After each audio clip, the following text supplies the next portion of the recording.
Hello homemakers. Thank you for joining me once again. Don't forget, I post a video every week. If you are a subscriber to my channel, then you will get a notification every time I post a video, which is usually every Friday. So if you haven't subscribed, please subscribe.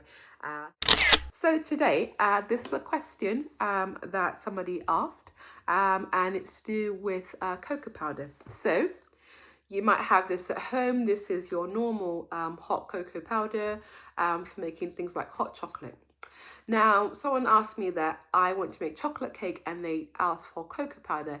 Can I use this instead of the typical, cocoa powder that is designed for baking? The answer is yes. However, drinking chocolate and cocoa powder are not quite the same thing.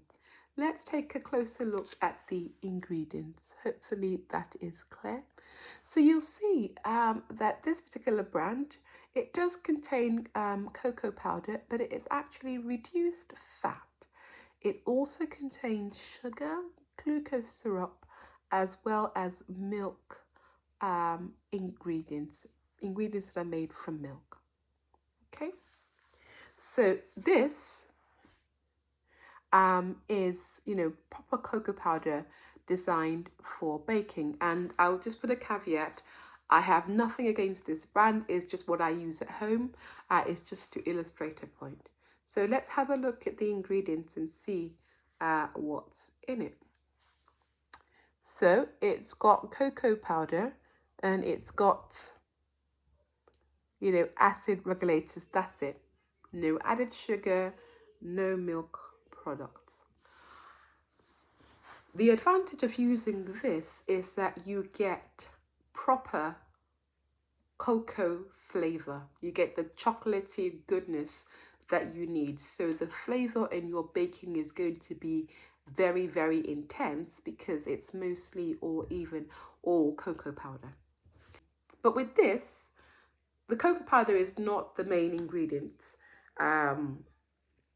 It's only 10% of this has cocoa powder. The rest is other things that make it perfect for your hot chocolate. So if you use this in your baking, you are not going to get the depth of flavor that you desire. So yes, you can if you're stretched, but it's not really going to give you that desired cocoa flavor that you're looking for.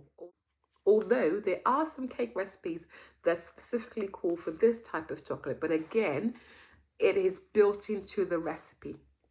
Also bearing in mind that this has added sugar. So if you're using this in your cake recipe, then it might actually turn out a lot sweeter than you intended, because this has got sugar and you've also got sugar. So you might have to, change the amount of sugar in your recipe. But if possible, get you a tin of this. So unless you don't like chocolate cake, you need this. Hopefully that's cleared things up. I hope you find this video useful. If you have any comments or questions, drop me a line in the comment section, or you can find me on my social media handles. I am on Instagram and Facebook. My handle is @Drmummycakes. And if you haven't subscribed, subscribe now, please. Thank you for watching, and I'll see you next week. Happy baking.